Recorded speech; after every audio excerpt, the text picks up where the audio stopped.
There we are. Another week, another webcast. Boy, this month's flying right by, isn't it? It is. Hey, geez, I got a message today reminding me that next weekend is Memorial Day. It's just like, what the heck, man? That's crazy. That's crazy. Everybody good this week? Yes, sir. Still Same kicking. here. Still kicking. That's right. Yeah, still struggling with sinuses, though, man. I tell you, weather. Tell you what, man, killing me. Seems like everybody is this year. I've heard a lot of complaining about it. Yeah. My lungs have been all cruddy, so I guess there's something going on. But Shane's got some new toys to up the production value, so he'll be playing with that stuff off and on for the next few weeks, no doubt. And boy, 7:03. We might as well. Let's just jump. You guys want to get going? Sure. Makes sense. I am going to hand it over to Brother John here, and he'll do some intros on our guests tonight. So go ahead, John. All right. So we had the Greg Brown on here about 3 weeks ago now.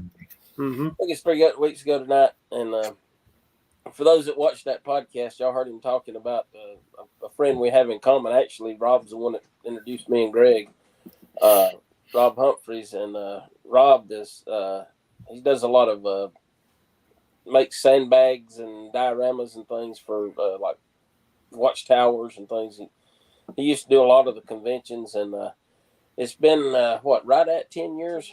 10 years this June when we met him at the Dallas Joe Con back in 2014 for the 50th anniversary of G.I. Joe, and we've been real good friends ever since. We kind of met. We're standing in line, and we just got to talking while we're waiting in line to get registered, and got to talking, and we've been out and visited him and his wife Patty, and they've come out and visited us over time, and so yeah, we've gosh, it's hard to believe it's been 10 years already. But then again, it seems like it's been a lot longer than that. So it's just time's crazy, isn't it? The way it really is. It seems like we've been friends forever, but it's really it's only been 10 years. But yet it's been 10 years. So.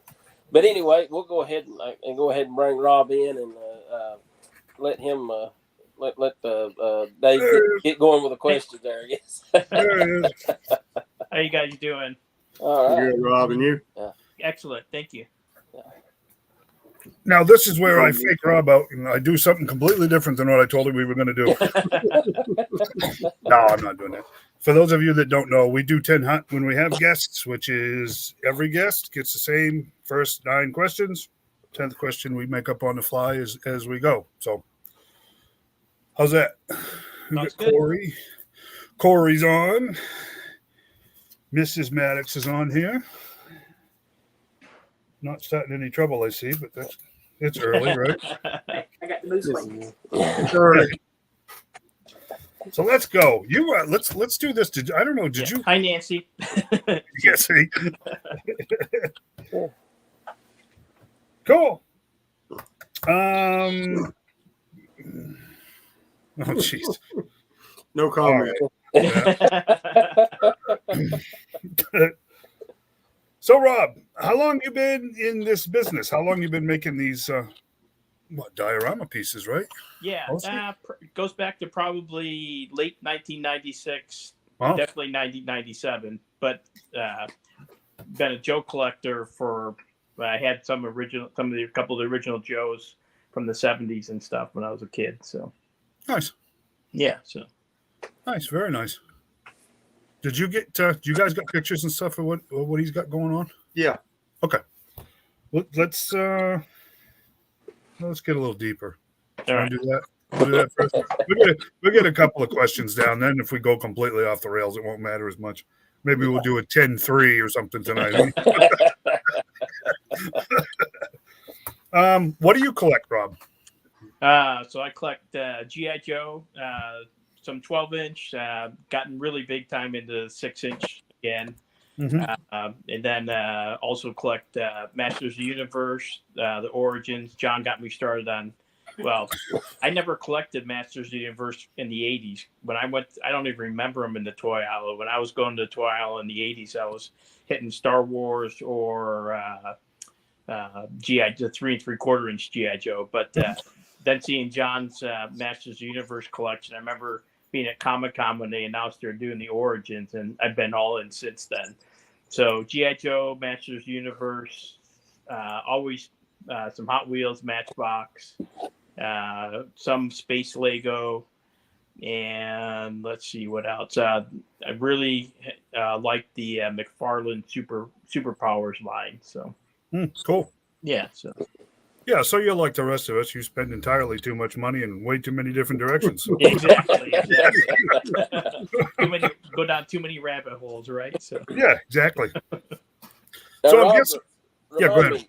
me, on your Castle Grayskull, you had a guy kind of weather it, didn't you? And, yeah, my friend Fred, he's a G.I. Joe guy also. Fred Jessica from he does Kelly's Heroes is his name, but him and I have done shows for years, and actually used to promote a G.I. Joe show in Sacramento. We did that for about 10 years.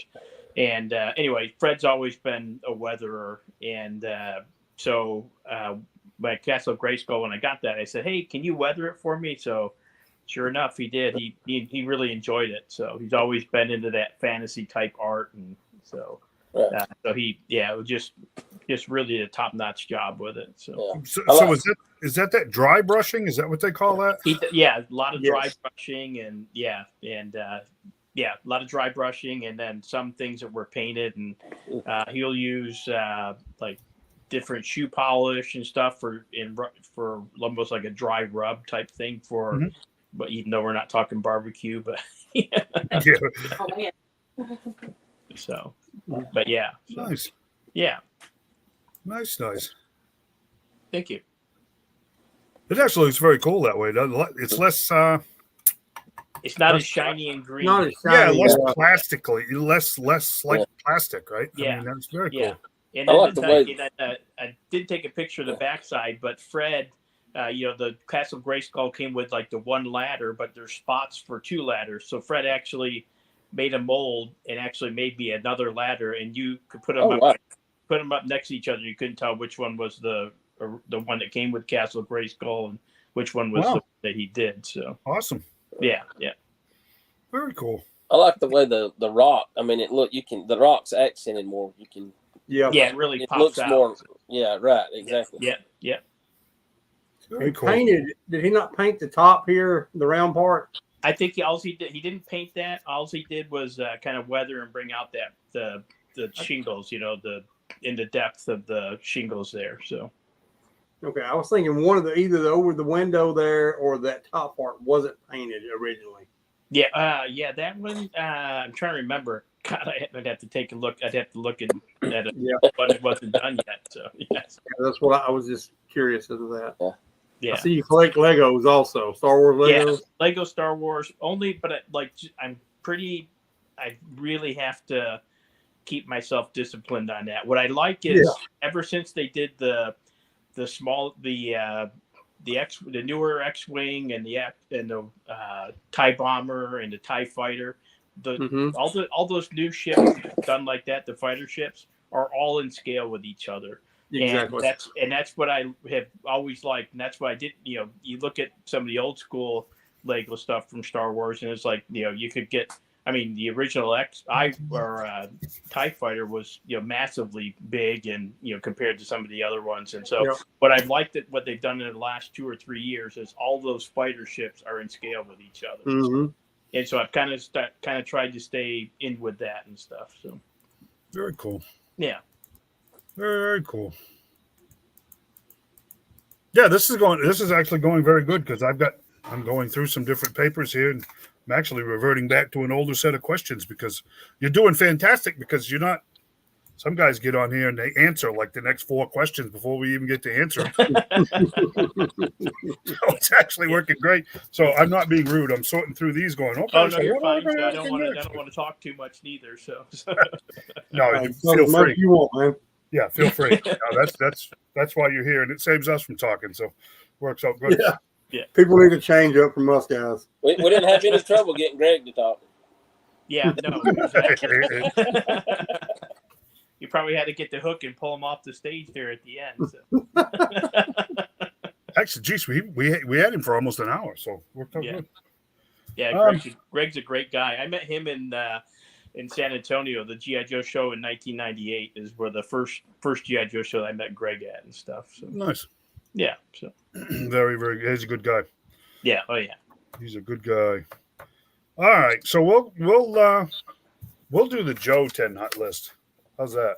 No, you can do any of those. So Yeah, we got the generic one, we got the seller one, we got the in business one, we got the So we'll stick with the Joe list this week. all right. So. Joe, Cobra or Dreadnoks or any Arashikage? What team are you on? Oh man, it's funny. I would say just the basic Joes. So basic Joes to start out with. Man, that's what I had with 82, and that's one of the things I'm really enjoying about the classifieds series now is all the subsets. Like Night Force and Tiger Force and Python Patrol that they're doing now. I never had those as a kid because by the time by the time they started rolling those out, I had almost everything from like up to 85 or 86, minus any of the sub teams that came out. Sure. And so it wasn't until the 25th anniversary that I really had my first, Night Force and Python Patrol and stuff like that. So Tiger Force. So now I'm really enjoying the building of those special teams and nice subsets, I should say. So. Yeah, I've still managed to stay away from them. So, because I just, boy. Yeah. Well, I'll tell you what. I was like that with you twice. Yeah. With those, when they first came out, it's like, nope, I'm not gonna get them. And then I ended up picking a couple up. Part of it is when they first came out, they were fairly difficult to find. Yes. And part of it was COVID and all the supply chain things. Yep. And then when they finally started getting that figured out, I started picking some of the figures up and then stopped for a while. And then it wasn't until they started coming out, I would say in the last like 3 months is when I picked up most of what I have. And stuff. Nice. Yeah, and I pretty much almost all caught up on everything that's current for the sub teams and stuff, and a couple of figures I'm missing, and I don't have any basic Cobra troopers, but it's like, well, those guys are going to be. I'm sure we'll see a retro carded one, and right. Yeah, and tell you the truth, that's convenient because of the 200 figures that Hasbro's released. They released them all in the last 3 months, so it works out pretty good. And so it's like I ended up doing pretty good to where everything I picked up has been at retail or less. So that's good. That helps out. So absolutely. Yeah, but I definitely like because especially the retro line. They did 2 different versions of Duke to begin with, and same thing with Gung Ho. But it was the retro ones is the one that I want. Those are the guys that I had as a kid and stuff. And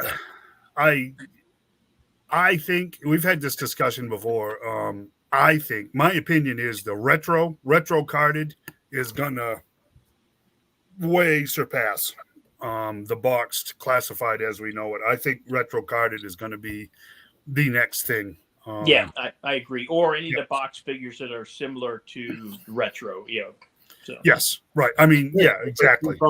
With what they're doing right now with them, because that Duke, Scarlet, and Rakondo are amazing. They just are. I agree. Yep. No doubt. I think retro carded is the future of the line.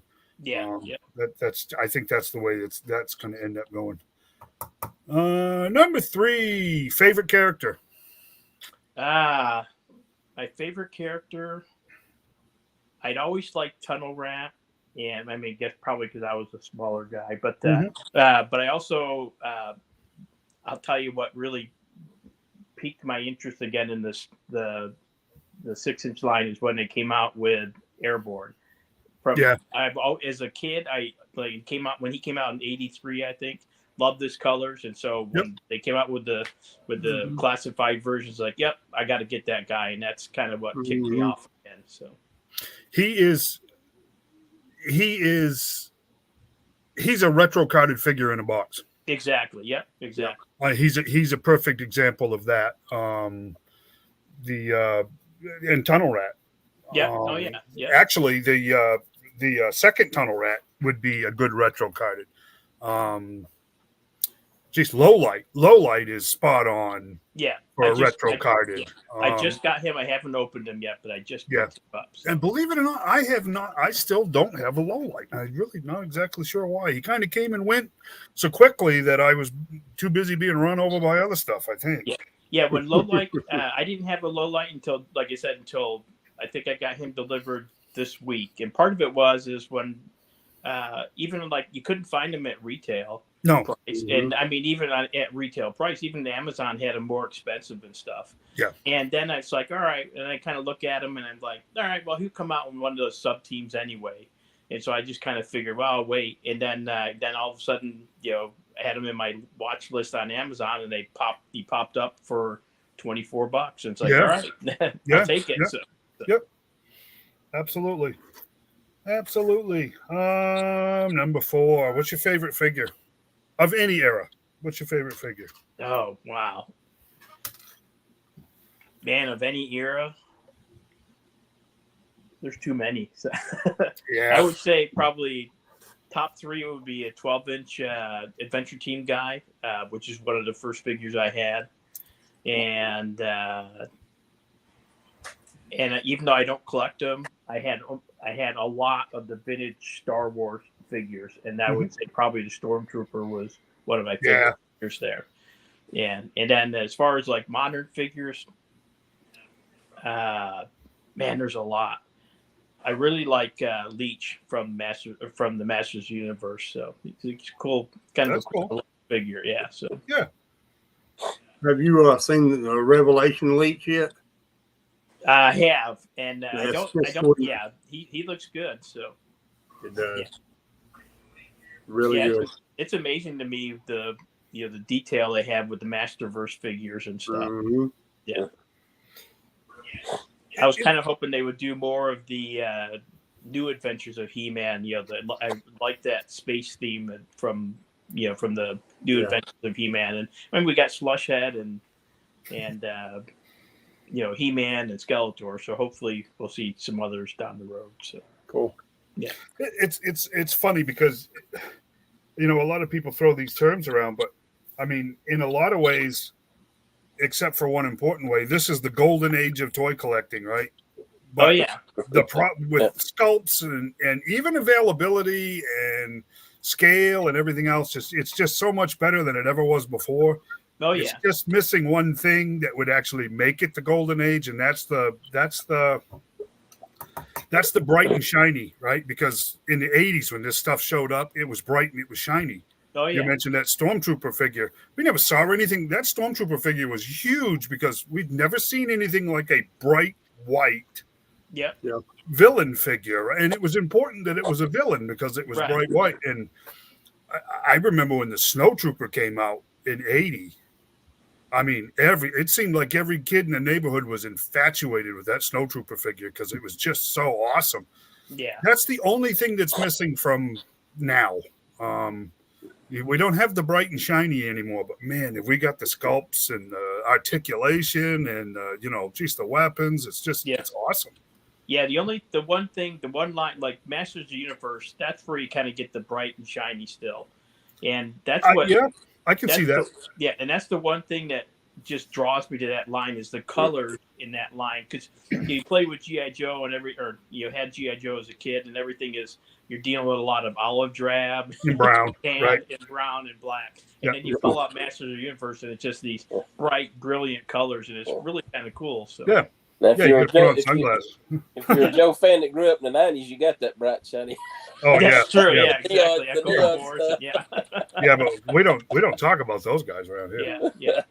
And some of those vehicles too. Holy crap! Holy cow! Some of them, the septic tank. Oh boy, there you go. That's the forgotten era of G.I. Joe. That was a septic tank in a couple different ways. It was. Yeah, exactly. Hey, speaking of which, favorite vehicle? Favorite vehicle? Oh, I would have to go. Favorite vehicle, man, that is tough. How about even if you never had it? Because we should clarify that because there's an awful lot of people that may not have actually had it. Yeah, I would say probably favorite vehicle was the Adventure Team vehicle, the not the 6-wheel buggy, but the bigger truck and stuff. So just cool. Yeah, just a lot of versatility. Mobile support vehicle. That's what I meant. The mobile support vehicle. Yep. Yep. I remember that. I never had one, but I remember it. Yeah. I'll throw that one out there as my favorite. There's a lot of favorites. So you saw my collection. Yeah. No, I get it. No, I mean, I honestly, personally, I would have a very hard time answering that question. And believe it or not, if you pushed me hard, I would have to tell you my favorite vehicle was and I don't have one anymore because I got out of Star Wars, but that Legacy Millennium Falcon that came out, 12, 13 years ago? Right. Oh yeah, that thing is just fantastic. That is, for a Star Wars kid, that thing is absolutely fantastic. Yeah. That is probably the greatest vehicle ever made, if you ask me. Yeah. From the original line I had, Millennium Falcon was a great vehicle. The original Millennium Falcon I really liked. Yep. The Death Star space station, I don't know if you'd call that a vehicle, but man, what a set that was. No, I remember one of the kids next door had one, and I tell you what, it was pretty awesome. Yeah, it's funny. I'll see him now at toy shows, and as a kid, it's like, oh yeah, this is this massive 3-foot tall thing, and you see the toy show, it's like, what happened? Yeah, where's the shrink ray? That is funny. Yeah, perception is reality, right? Yeah. Oh yeah, definitely. Number 6, favorite piece in your collection of anything. Favorite piece in my collection for anything, probably my original Fright Zone from Masters of the Universe. So, I don't remember that one. That's the one. It's got the puppet that usually, if you find it, it's like a soft rubber puppet, and so usually if you find it, then he's all hard or whatever. And I got lucky, had one got one in the box, and puppet's still supple, but no, so I like that. Training tower, the Adventure Team headquarters. There's too many things. I hear you. Yeah, not everybody can answer that question because I mean, there's certain things where yes, definitely, this is it. But well, and I'll tell you what. Now that I think about it, the flag, the USS flag, because you could just display so many vehicles and figures on it. I mean, especially when they came out with the 25th anniversary style, and then had the Tomahawk was made into a Tiger Force helicopter, and I had that on my flag and stuff. So nice. Yeah, the flag's pretty cool. It really is cool. But that's oh boy, it's got a whole lot more nostalgia wow to it than it does. Much of anything else, but it's still pretty awesome. Yeah. Yep, no doubt. We use this term grail piece. What's your holy grail piece? What are you after that you don't have, or you would like to have someday? And I'm not sure anymore because I'd have to think. I mean, it's not like I have a huge collection, so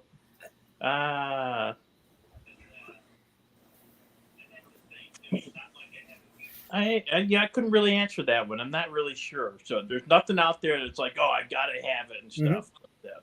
So that's cool. Yeah. So yeah. I mean, you may be like John and you just have one of everything. So no, John's got one of everything. So yeah. John army builds armies. Yeah. See, my grail piece if I had John's collection would be his actually his building. So.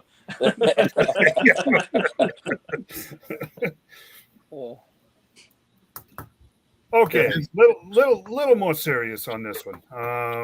What's your greatest concern about collecting? The greatest concern about collecting is that just that it continues. I mean, I think we would all agree that what fuels collecting now is us. Not the kids that are out there today. Right. I mean, there's some kids, but it's the adults that had them as kids.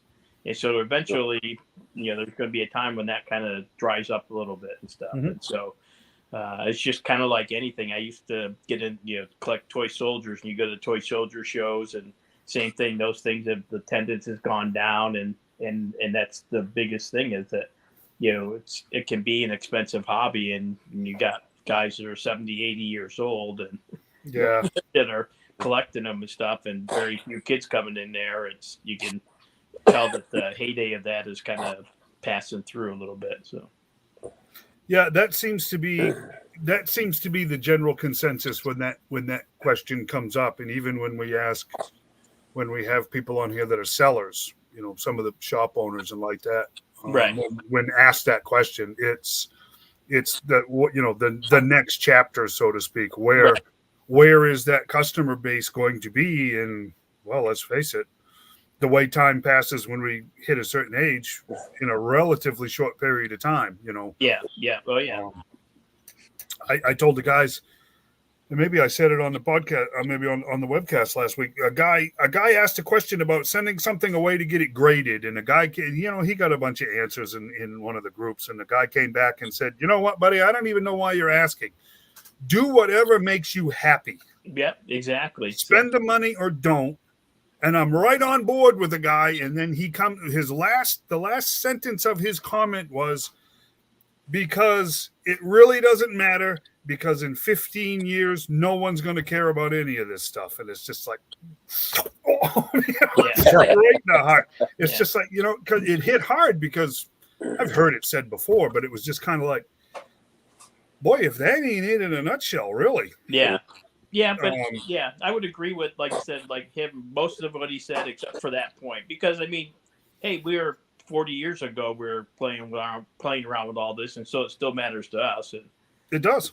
Yeah, I mean, I think 15 years from now, even if, some of us doesn't matter to us, there's still going to be other people that matters to. So. Right. And, in 15 years from now, I'll only be 40. So I'll still have plenty of collectors.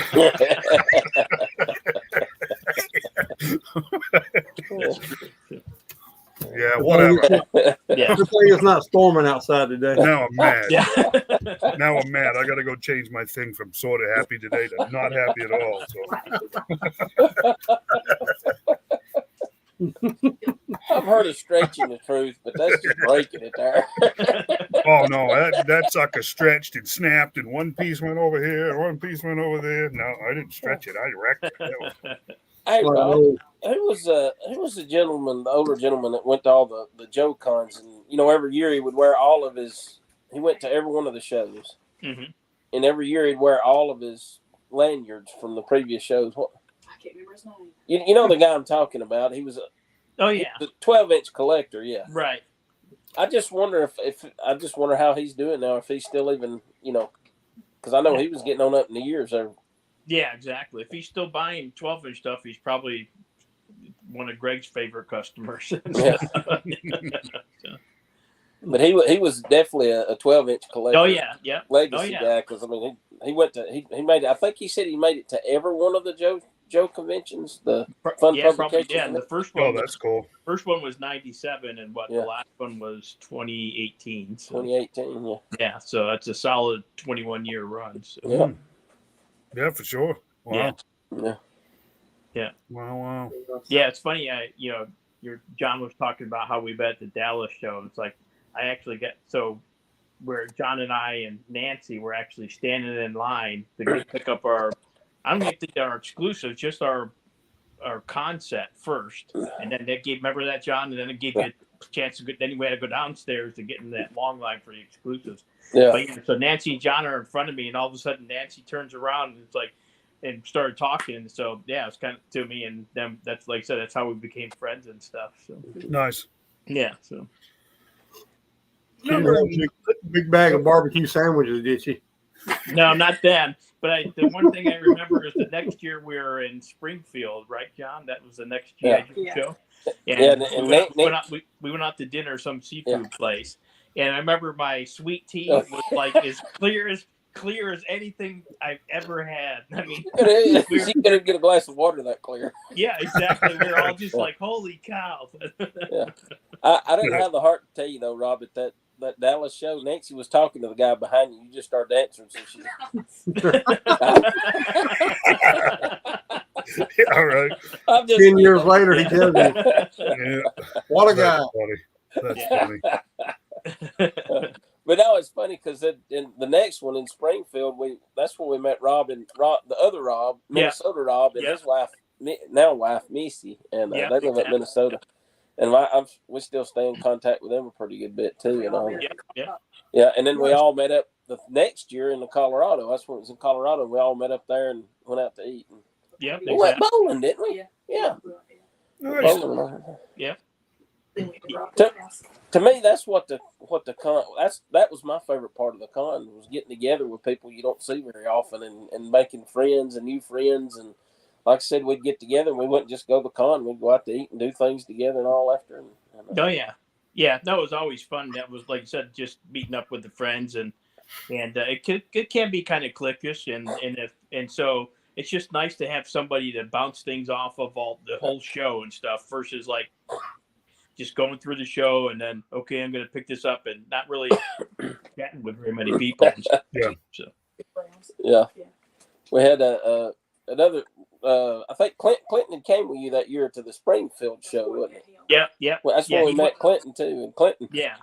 We were at Chris Neal's booth there as it was getting ready to close up. And that's where I got a bunch of stuff real cheap because Clinton would go over and say, "Hey, how about this?" And he was getting me all kind of deals. I'm like, "Okay, Clinton, I'm gonna run out of money. Quit." Yeah. Clinton's awesome for helping you spend your own money. Yeah, one of those guys, right? Yeah. He did give me some good deals, so I appreciate that. Oh yeah, no, it's great. I see a future comment from Corey coming. Yeah, Shane's kind of taking Clinton's place. Shane's one, he kind of pokes and courses me into buying stuff now. Hey, somebody's got to do it, right? I told him, I said, I'm staying away from the 6-inch Indiana Jones line. I'm not going to get in there. So Shane goes out of his way to go buy me one and give it to me, knowing when I get that one, I got to get the rest of it. So. It's like a crack dealer, right? First one's free, buddy. I just want to be a good friend. He's all I just want an Indy. I just want an Indy. So I found him an Indy. Yeah, like a good friend would do. It ain't my fault he went any further with it. Yeah, exactly. Yeah, I've seen John's collection. We know he's a completist. Me too. That's the bad part. I know. That's why I said the Lego Star Wars. I've had to really discipline myself. So. I'm a completist too. I spend until I'm completely broke. Yeah. Yeah, we're all there. Right. Terrible.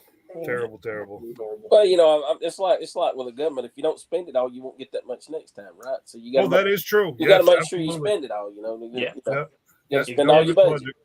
Yep. Because next time I go to a toy show, Nancy said, "Okay, you can't take it. You only spent this much last time. So you get this time." It's a valet service that Shane offers. He'll spend your money for you. Nice. Just one of the many services he offers. I'll spend your money for you. Next will be the pushing you down in Target parking lot. Yeah. Or kicking your kid out of the toy aisle. Oh, shoot. Number 9. I might have missed one, but who cares, right? It's 10-ish. Oh, okay. Around there, yeah. 10-ish. You cartoon or comic book guy when it comes to Joe's? Probably cartoon. Cartoon. I do have a lot of the comic books, but the cartoons I have a lot of the comic books, but I haven't really read them all. The cartoons I watched them all. So sure. Yep. Yeah. Yep. There's two camps. Yeah. You're gonna lean one way or the other. You're a comic guy or you're a cartoon guy. Yeah. And your whole outlook on everything is completely different depending on which side you're on. So. Oh yeah. Yeah. Well, I say that, but we were doing His Tank did a top 100 characters list, and we started on that last week's episode. And I was actually, because we're a hodgepodge, and it was interesting. I was actually very interested to see where you guys were putting and moving characters around. We only got through the first 25, but I mean, some of them were actually surprising to me because I expected either ups when they were downs or downs when they were ups and stays when they were moves, or there was a couple of way down the list that I wasn't expecting. So it's kind of cool. Oh yeah, definitely. Kind of cool. What do you guys got for Rob? We'll save number 10. I'd like to see if he's got anything he wants to show off. What do you guys got? Anything good? I got a few questions when he does his. We see his pictures. Yep. But Yep. Other than that, I guess we can go right into those things. Yeah, then. yeah. Let's. So, question number 10. What do you got to show us? How's that? There you go. Well, I sent you pictures from way back in like 1997 when I started That's cool. Yeah, some of the things for 12-inch when I first started making sandbags and ammo crates and stuff. So that was a machine gun outpost, and then a lot of fun and stuff. Heavily weathered, obviously, but and then some of the other pictures in there are going to be of a big fire-based diorama that myself and Paul Ivy from Tripwire Toys had made. So this was a one something I made. I think I probably took this to the last GI Joe show and sold it. But it's a kind of a bunker complex with the top part of the tower on top of it and stuff. Nice. Yeah. So I'm looking at your. This is my question. I'm looking at your barrels. yeah, They kind of resemble a soup can to me. they're actually for the 1/6 ones. They're actually like a vegetable can, so like green bean or corn, which is slightly bigger than a soup Right. can. And then I do a bigger soup can, like the ones that you don't need to add any water or whatever. For like I use that for to put it on a spigot, and it's got a little stand for it and stuff. But yeah, these are all vegetable cans. I cut out an insert and put it on the top, glue it in place, seal it in, and then put the bunghole on there, and then paint it up. Sometimes I'll weather them up and stuff. So Sure, that's cool.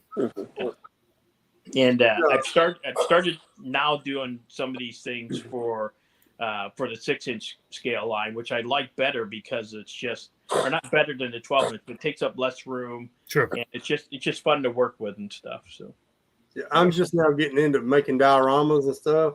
uh-huh. I have tons of questions. Okay. For your metal, what are you using for your metal sheathing? So this will surprise you. That is actually corrugated cardboard.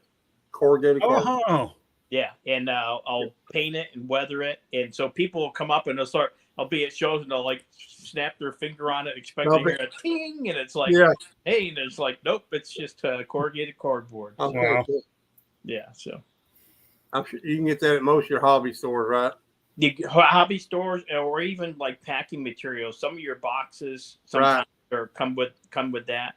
I ended up, it used to be a lot easier to find, and so ultimately I think I looked it up online and bought a roll that'll last me for the rest of my life. But I mean, it's only came in a box that's probably 5 feet tall or 4 feet tall, probably Holy cow. 4 feet tall, and about maybe less than a foot in diameter squared. But it's when you roll that out, it's like about 100 feet of corrugated and cardboard stuff. So You don't need much for things like this at all. no, I mean you look Go at to scale. yeah, I sent you a couple of pictures of like a checkpoint for the 6-inch scale figures, and that uses like basically a 6x6 piece of that corrugated cardboard for the roof. So very cool. Your ammo crates, did you make them yourself? Yep, make the ammo crates myself, and that's one of the things. When I started making diorama stuff in 1997, the first things I made were the sandbags, ammo crates, and the 55-gallon drums. So Right. Cool. Yeah. I mean, I still make all those. So like that's a tent, just a kind of a no sides to it, but just a open air tent. So Yeah, like a field tent. yeah, exactly. And then I make the folding tables and the folding chairs as well. So Very nice. Cool. Was that like I noticed the one before it, and then the one after looked like it was like 40 years ago, and then current because the guy's white-headed now and got the big. Yeah, right. oh yeah. It looked like it was like a Yeah, there you go. Yeah, he's like, Oh yeah, oh, man. yeah. I think some of those. It's like I just put a random guy in there. Yeah, yeah. It was like an open house day. I think. Yeah, right. Like you're looking old. Well, you look the same as you did 40 years ago. Right, yeah. To the other This guy. war ain't going good. I've been here forever. Yeah. Yeah, so that was like another little checkpoint right there, or not a checkpoint. That was kind of like a little machine gun. That's a great picture of the. So this was like a little machine gun checkpoint. Here's a great picture of the folding chair and folding table and stuff. That's for 12-inch guys and stuff. So You got to talk fast when Shane's showing these pictures, by the way. Yeah, he got a wicked twitchy trigger finger on that mouse. It happens sometimes. Yeah. So I got a question for you here, Rob. okay. 3D printing. Oh no, I don't do any 3D printing. So, the only thing I use for 3D printing is my spigots for my 55-gallon drums with a spigot, and I don't have a 3D printer, but my friend Fred does, and so he'll like print them off and give me a small box of a bunch of them. And that'll last me for a couple of 3 years. So, Cool. yeah. So. I'd ask you what series Fred was, but you said you didn't read the comics, so you wouldn't get that joke. Oh yeah, Fred was. He was a real American hero guy. So There you go. so yeah, I remember that Fred. So yeah, so then here's this was a command. This was more of a general purpose tent, so it actually has the sides. Nice. It can be rolled up, and it has the 4 sides all the way around, and can be displayed rolled up or hung down, or half and half, or however you'd like to do it. So, Yeah, that's cool. yeah. And this is Shipwreck. this is yeah. So this is for the checkpoints for the new 6-inch series. And so so 55-gallon drums, a couple of ammo crates. They look good. Yeah, thank you. And then weather up some of the what do I want to call that little wood piece there, the pallet. So Yeah, the pallet looks cool. Looks very good. Thank you. That You can corrugated get sheet some metal. pallets at Dollar Tree. Yep, exactly. Yep. They also have like dock pieces also that you can buy there as well. Nice. Oh, nice. Very cool. Yeah. And so then this is the Army version, and but I did it with sandbags, and I've been making the sandbags for the 12 or for the 6-inch figures for probably a couple of years now. So and so that one's kind of an Army one, and comes with the sandbags and figure, or not the figure, but sandbags, and just putting sets together and stuff. Sure. All the checkpoints have a little bit of a shelf inside, so you put a radio or whatever you'd like in there as well. So Very cool. thank you. Then this is actually the Super Joe scale, which is like the 9-inch size figure. There's Oh yeah. so there's like the guy in Kentucky, from the Kentucky show. They're doing. They've gotten into making some of the 9-inch figures for Super Joe. So Super Joe Unlimited. And so I've made a couple of things for him, some backpacks, but then I made a few other things for myself, including the stretcher and some of the 55-gallon drums. They're just more of a space, and so the space or kind of like futuristic kind of thing. So for them, I usually make the 55-gallon drums. Sometimes I'll make them super shiny like that and stuff. But no, the stretcher scaled for them, so a few guys can hold it and put another guy on there and stuff. So Nice. yeah, I mean, also just finishing up making stretchers for the 6-inch scale as well. So Very cool. Another question there for you, Rob. all right. What do you use to make sandbags? I use material, and then all my sandbags are filled with real sand and sewn shut. So they lay like a real sandbag because Right. they've got the weight and stuff of them and stuff. So, Right. yeah. Got And the they are appropriate heavy. droop. Right. What was that? They got said the they are- appropriate droop, right? Yeah, exactly. Yep. Yeah. I'm sorry, John. I just said that they are heavy. With Oh, the yeah. that when I Greg think- was on Yeah, about basically about for like kind of like a rule of thumb I'll use is for the 6 or for 12-inch 1/6 scale, about 10 sandbags weighs about a pound. So Wow. yeah, but yeah. So then this was like another little outpost that I made. Kind of weathered up a little bit of a base, so it didn't use as many sandbags. But then yeah, those are sandbags are filled with real sand and sewn shut. And Nice. yeah, Okay. and I do the same thing for both either the 1/6 or the 1/12 scale. Sandbags are filled, same material, and whether it's, I can make any color I want. Obviously, the biggest sellers are the khaki and the green, but they're all filled with sand, and so they lay just right. So Nice. I don't know if you guys have picked up any of the stuff from Gridiron Toys or Gridiron Studios. Yeah, and so Yeah, that's not their yet. so that's their howitzer he did last year, and all the sandbags that came with the howitzer, I made all those for him and stuff. And him cool. and I, Oh, nice. we go back way back as far as GI Joe's shows, also back into the late '90s and stuff. And Very cool. yeah, so when he was doing he had this Build-A-Rama company, and so a lot of the diorama accessories for 3 3/4-inch stuff, and I was doing it for 12-inch stuff. So very cool. yeah. So, and then this is a picture. So when my first catalog I ever did, myself and my friend Paul Ivy, who had Tripwire Toys, we set up a huge fire-based diorama. So this is all 12-inch figures, and people look at the pictures, and it's like, man, those are some realistic pictures and stuff. But yeah, and Paul was when I first met Paul at the GI Joe show in probably the early '90s. I walked in and he was making tiger stripe uniforms long before anybody else was making tiger stripe uniforms. He printed his own material. Wow. So they were perfect, 1/6 scale tiger stripe, and so him and I got to be really good friends, and so we set up that diorama together. Part of it was he took pictures of his uniform sets that he was making. I was taking pictures of my fire-based, my diorama accessories and stuff. So. Very, very cool. Thank you. Awesome work. Thank you.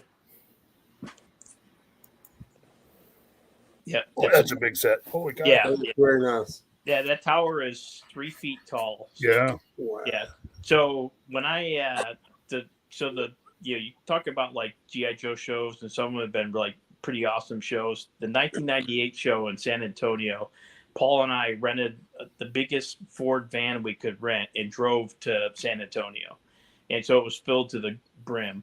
And so at the end of the show, I brought 4 of those towers and probably like 2,000 sandbags, a bunch of other things. The only thing I came home with was 1 tower. Everything else I sold at that show. And Oh, nice. 98. And that's in, Greg has a picture when he met up with me and met me on, I think, that Sunday. And he's like, man, it's like, sends me this picture, and it's like, yep, there's the 1 tower I had and had left at the end of the day on Sunday. Very cool.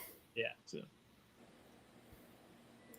But yeah, that's what I mean by what I enjoy about the 6-inch line is it's just so much easier to. Yeah. I'm just enjoying starting to make things for that line as well. So Mhm. a lot of the things I made years ago for the 12-inch figures. So this is a lean-to tent, yeah, and then there's another version of another picture of the tower. So Wow. rope ladder. I made rope ladders. I made regular ladders also. So Very nice. yeah, thank you. On your sandbags, you do sell those, correct? Yep, sell the sandbags, I sell the checkpoints, sell the 55-gallon drums. So yep. What's your price points on them? So for this 12-inch, I'll sell basically 20 sandbags for $19, and then for the 112 6-inch ones, then I'll do 30 for $19. So Very nice. yeah, thank you. So they're all shipped priority mail and Yeah, flat rate boxes. Yeah, They're all handmade, so I mean, hand sewn. You can't beat that, man. yeah. I've had shows many, many years ago where I had this woman and she goes, "Oh, can I just buy like maybe a bag of 10 from me?" Because it shows I'd sell them in bags of 10. It's like, sure. So she bought 10. Yeah, I'm going to go home and make these. And it's like, all right. Then the next show I came to, she brought like 400 or 500 sandbags and stuff. She goes, "I tried making those. There's no way I could do it." Yeah, She was that's a great good. customer for a couple of years. She was buying stuff for her son and stuff. Yeah, there's no way I can make them. I don't have the patience for that. Yeah. I had a couple of years ago, I had a guy, "Hey, can you make some 3 3/4 inch ones?" I was like, "Sure." So it's like started making them, and I thought to myself, "Oh man, this is awesome." It'll open up another whole thing of, for collectors and stuff. And then, making the way I make them, when you go to turn them right side out before you can fill them, that's when the fast part of making sandbags goes away when it's 3 3/4 inch. Oh, gotta be And right. so I made those and the guy goes, "Hey, you're gonna make any more?" I said, "Nope, those are." I go, "It takes me twice as long to make those than it does a 12-inch version." Oh yeah, I believe that. Yeah, Imagine and, so. yeah. But the 6-inch ones are good. I can go through those pretty quick. So Very, very cool. thank you. Very, very, very cool. Very. So what do you got for a website and contact information, Rob? So I don't really have a website. No one does anymore. It's cool. I'm kind of antiquated. So I Yeah. sell on eBay. If you look up Firebase Ryan or Smoke Eater, you'll find most of my stuff on eBay and stuff. And from there you can send an email or whatever, and I can I haven't done the show I haven't done a show that I've sold at for probably 2 years. And that last one I did was probably the Kentucky show. I think part of it is that everybody goes to shows and they're not looking to buy diorama accessories. They're looking to buy, they're looking to buy, "Hey, I need to get this latest figure this out or whatever." And so they look at me, it's like, I can order that later on down the road. Sure. So, but yeah, so I mean, you always can shoot me an email at firebaseryan@comcast.net. Or you can look on eBay, like I said, look up, do a search for Firebase Ryan, and that'll take you to some of the things. And then my user ID is Smoke Eater on there. So nice, very good. Very good. I've toyed with opening an Etsy shop, but I haven't done that. eBay works for me and keeps me busy enough, so I'm good with that. So no, I hear you. Yeah, I hear you. Yeah, and don't apologize for not having a website because I hate to say this. I think websites for the most part have kind of come and gone. Yeah, and then and I will say that Cotswold sells a lot of by 12-inch items too and stuff. Okay. So, yeah. So very, very good. Yeah. Thank you. There you go. Yep, there we go. Yep, eBay. Yeah, look up Firebase Ryan, and and then and then if you just add it at Comcast.net, that's my email as well, and you're always welcome to shoot me an email, and I can converse with you, send you pics, or anything like that. So. Very, very cool. Very, very cool. So, I'll ask just this one last question. The classified line for the majority of the classified line is definitely modern. Right. Finding any challenges with creativity to come up with diorama pieces for, more modern based figures versus. I would say the biggest thing, like I said, the buildings, the checkpoints, and the the towers and the bunkers. Those are easy. Those kind of translate over. The biggest hurdle I've had is ammo crates, because the modern just doesn't use wooden ammo crates. It's all cans. But there's not really many people out there making ammo crates, unless I've seen some 3D printed ones, but if you want to pay $15 or $20 for one ammo crate, and it's like, right. I'm not. So yeah, exactly. Right. Yeah. So I'll make some wooden crates and stuff, and most of the crates, like the one pictures with the checkpoint, those are all that has wooden handles on the side, so a figure can carry it. It's got opening lids, so you can actually put stuff in it and stuff. And And I also make, but I'll probably make some crates that are just diorama for pieces, just to, not functioning, but other than the take up space and stuff. So. Sure.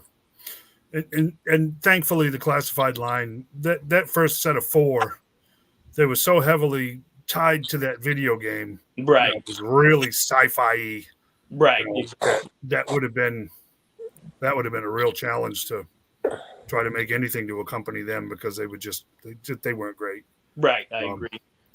So cool. Yeah. Very cool. When they kind of redid them and muted the colors, still the best one they did, I think, was Gung Ho, because at least he was completely solid olive green. And Yes. stuff, Right. Yeah. They took off his shiny parts and stuff. And, right. Yep. Yeah.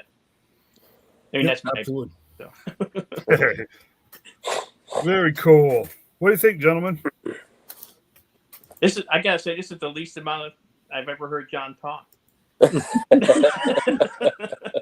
Nancy's probably like, "Man, what the heck happened?" That's because I have to turn the air conditioner off while I'm in here because it's so loud I can't hear it. I don't, and just as soon as I turn it off, my nose starts stopping up. So I'm having to breathe through my mouth trying to breathe. Yeah, I hear you.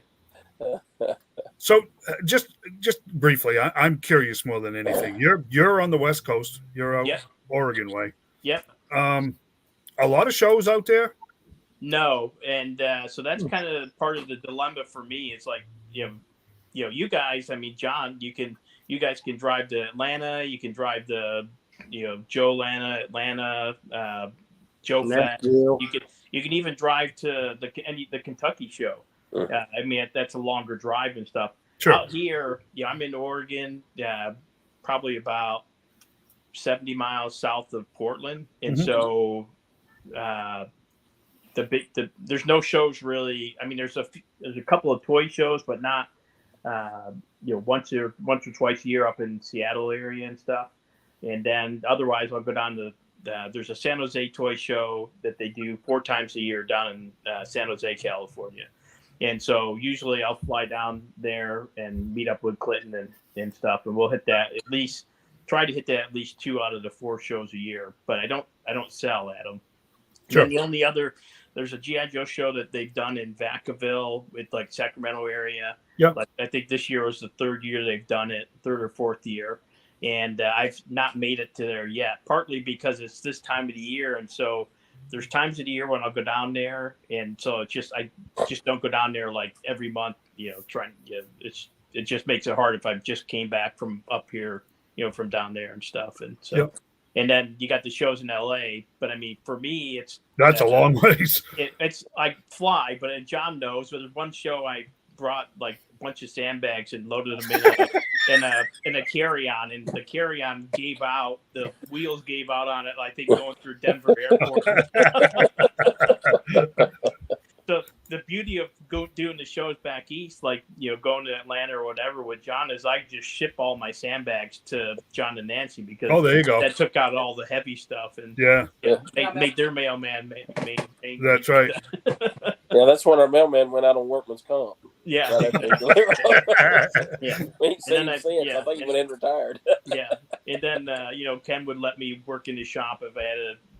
Do some last minute repairs on a tower or something or even put anything together. It's like that. I didn't have the key like Nancy, but I was allowed in the shop. So that's. Rob's his favorite. I don't know how you spin on your sideline. I don't know what happened there. You fell over, bud. Things went sideways quick here. I don't know what's going on. Oh man, not sure what happened there. What is okay? You guys got to help me here. What's the code on the last 3 comments here? I have no idea. There we go. So hey. There's a code. I literally am too old for that stuff. The first comment. Me too. I didn't even see him. TDL. TVL. I've seen that before. I couldn't tell you what that means though. And then I can't even see the comments. I'm too old for that. Oh wait, likes with 2 asterisks, which I don't understand, and then K with the question mark. Mm-hmm. You lost me, bud. I'm sorry. I sincerely apologize. I don't have any idea what you're trying to communicate. It's beyond me. You know, we're old guys. Yeah. Yeah. yeah. Yeah. That's what we're old guys. Yeah. Yeah, exactly. Yeah, we use clear text. We know that. Yeah, we got that one, yeah. Cool beans. Yeah. Okay. Yeah, this has been great. So, okay.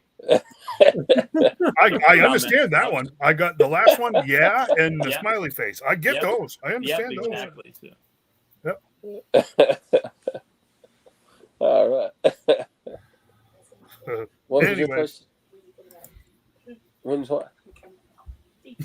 Oh, Nancy wants to know when you're coming east. Coming out Oh, there east. you go. When we're coming back out there, or, Yeah. yeah, we'll have to figure out the time and stuff. So, Yeah. oh yeah, miss you guys. So, So You still- when is your next show you attended?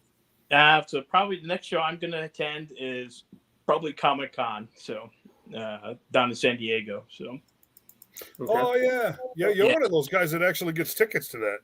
well, yeah. So the beauty of that is Fred and I used to sell there together, and so when we first started going there, in right around 2000, we were selling custom 12-inch stuff, and now then I kind of got out of making taking stuff to sell. It didn't go for a few years. Fred continued to go, and he makes like all kinds of 1-to-1 scale items and stuff now for like Indiana Jones, Fallout, all kinds of different things. And so him and I have known each other for so long, and hey Marshall, and we worked together Wait, so well. you're that, wrong. Don't mean to interrupt, but Yeah. that's Mooshel. Yeah, Yeah. That's what the cows call him. Not Mooshel. yeah. He Yeah, just so wants to then- tell Rob so- hi right quick. And Shane and Dave. And Shani Day. Hey Marshall. He's about to go to bed, beddy time, because you got to go to school tomorrow. Oh, me too. Your last week this week? Oh wow. Silas You Cole? could- Then you're home for summer. Nancy's favorite time. That's right. You couldn't tell by the desperation in Nancy's voice when she said, "Yeah." You need to like I said, I'll ship them. It don't matter what you say.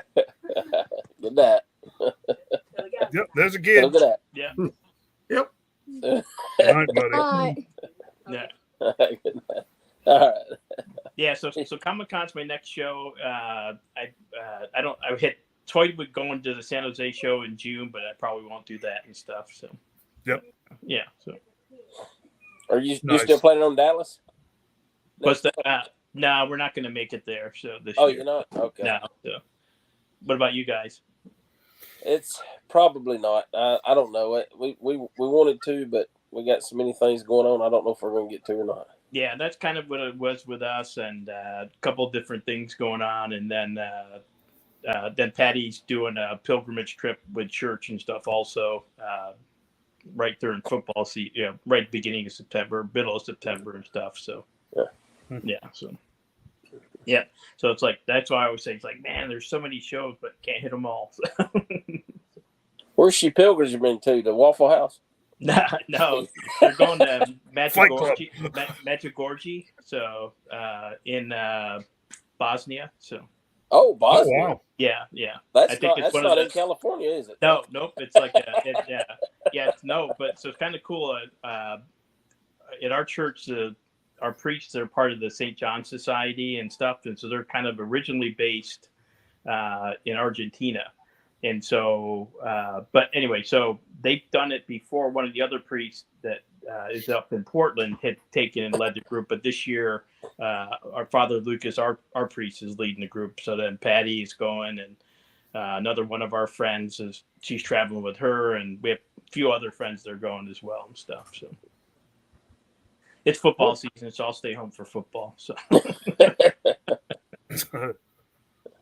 So, but yeah, so like I said, there's definitely a couple different things going on, and then just trying to keep the resources together and stuff, so we could do certain things. So, and then it's also, and we'll probably, not GI Joe related, but our 30th anniversary is in October, so we're trying to figure out if we want to go up to British Columbia and stuff for our anniversaries. Oh yeah, nice. Yeah, so We always have to hit the Waffle House when they come down here. yeah. Because you guys don't have Waffle Houses up. Nope, we don't have Waffle Houses, and we don't have. What else don't we have anymore? God, I always lose my train of thought. Where'd we go when we were that first night we were in Colorado? Where'd we eat dinner at? Oh, Lord. I can't even remember us eating while we were in Colorado. The country. Was it Bob Evans? No. It wasn't Bob Evans, but it's the country, the one that has all the rocking chairs out front. Oh, Cracker Barrel. Cracker Barrels, yeah. So the Cracker Barrels out here on the West Coast have, like the one in Sacramento that we had that closed. The one that was closest up here to Portland closed. So we don't have Waffle House or Cracker Barrel anymore. Oh wow, the Cracker Barrel's closed. Yeah. So Nice. no, it's not nice. No, I got another thing going on here. No, I know. I'm just kidding. I just had to give you a hard time. No, We also had to go to Cooter Brown's when Rob comes over. Over in Jacksonville. Yeah. It's a little rib shack there. It's like a hole in the wall, but it's awesome. They got the best dry rub ribs you ever eat. I'm telling you, they're great. Aside from the one Nancy fixes, of course. That's what I was going to say. That's why Nancy's a good rib cooker now. You don't need that. That's why you go there. Well, see, I can't put her in the scenario because she runs it for everybody else. So I have to, when I talk food out, eat out food, it's eat out food, not, Right. There's two categories, Yeah. Yeah. Keep digging yourself out of that hole, John. Yeah. You got a big shovel, real quick. Yeah. I need a sky lift or something to get out of here. Yeah. I can feel the pressure. The crane. Nancy always takes care of us. So. Snack bag. very cool. Yeah, if Nancy'd been on the USS Minnow, they would have never had to eat coconut pies because she'd brought a big enough snack bag to do them the whole time they were stranded on Coconut that island. pie. Yeah. There's no doubt about that. I just remember the snack box the first time that we rode with you anywhere. It's like, holy cow, man! There's enough food in here we could eat for a while. So Yeah. but hey, we never went hungry. You can't complain about that. So. Yeah, we never have to worry about breaking down. We'd be good if we break out in the middle of nowhere. We fine. We got plenty of food. So. Yeah, you just got to stop and get some Milos and stuff, and then we're all right. Yeah.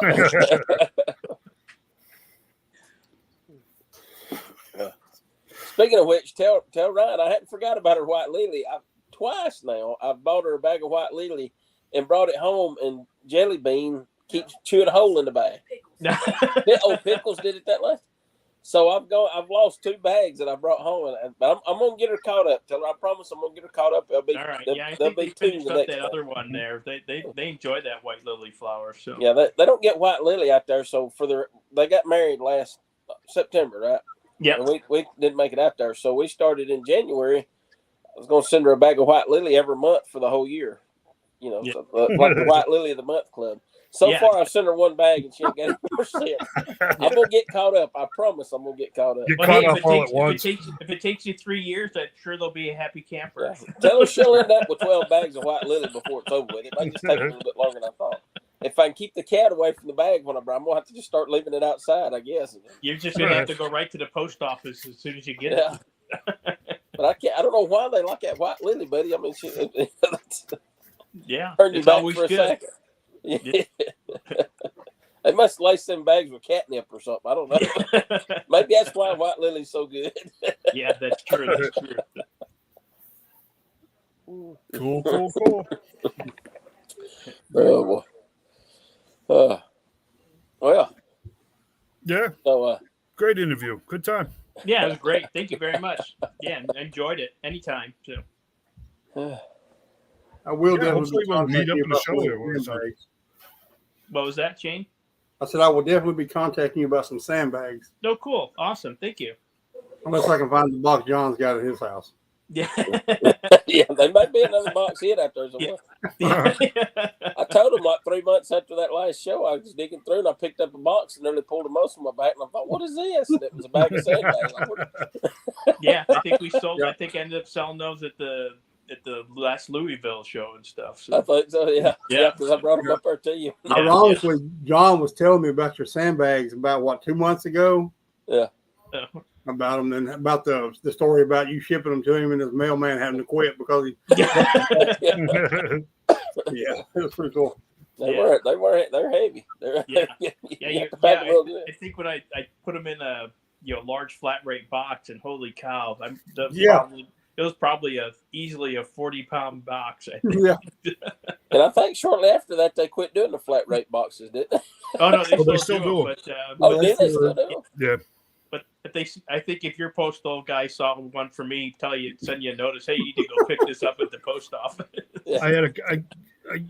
It's funny you mentioned that. Just the other day, I didn't realize they still did it, but I come across this thing on ammunition emails. Literally, they're saying, we want your brass. We'll pay you $1.40 for the brass. Go here to see, to get the boxes from the post office, right? Sure enough, go to the link, and it's just like, they give you the dimensions. Right. You're gonna load this stupid box up to 75 pounds. Oh yeah. We'll ship anywhere for $26-27. It's just like, man, that's a lot. You're asking a lot. Most of around here, anyways, most of the people that work for the post office are women. Yeah. Can you imagine walking in with about 600 pounds of brass and 18 boxes going, here, I want to mail this. Yeah, exactly. So, I don't think I'll be doing that. yeah, I think that was their slogan there for a long time with the flat rate was if it fits, it ships. If it fits, it ships. Yeah. I tried getting rid of a couple of kids that way, but they didn't fit. You've got to gag them just right. Yeah. Yeah. Nah. I get notices in the mailbox all the time. Package too heavy to deliver. Yeah, exactly. That's pathetic, isn't it? Yeah. That's and pathetic. then they close at 4:00. So who's got time to go to the mailbox and pick up a package? Yeah, exactly. Yeah. I mean, Oh well. First world problems, right there, right? Yeah. yeah. Nice. Well, buddy, you're welcome to hang around for whatever it is we're going to do next. What are we doing next? We got the pictures you sent earlier. Oh yeah, those are just. Or we can talk about the Joes. Rob, my mom and dad said hi to, by the way. Oh, tell Pat and Ken I said hi too. So. Okay, Nancy just got off the phone with him. She told me he's on right now, and she said, "Tell him hi." Nice. Yeah, tell him I said hi too. So I got a cup of coffee waiting on you. Oh yeah. So, always. Yeah, Ken's my coffee man. Yeah.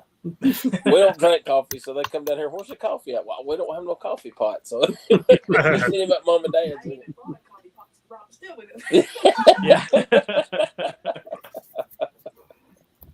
Yeah, let's do these three real quick, and then you know what? Rob might actually be interested in that other set of figures, that other set of pictures. So let's just do this real quick. Yeah. McFarlane this week. That's your prerequisite. McFarlane for the week. Yeah. This is another digital Build-A-Figure wave. 3 figures, you get 3 different codes. You get to get a digital figure. Blah blah blah. This is like an Ed McGuinness style. The storyline was Our World's at War. Superman comes with a cool eagle, but again, it's a statue. It definitely looks like Ed McGuinness artwork. So it would go with the 2-pack that's out, the Bat Zorro and Bizarro, if that makes sense. And the guys have been speculating. There's another, believe it or not, there's another Batman figure listed as a world's finest figure.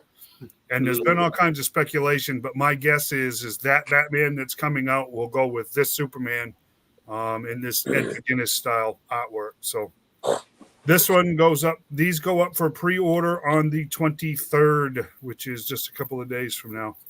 So if you're a Superman fan, this sucker's going to sell out so fast. This is classic Adam.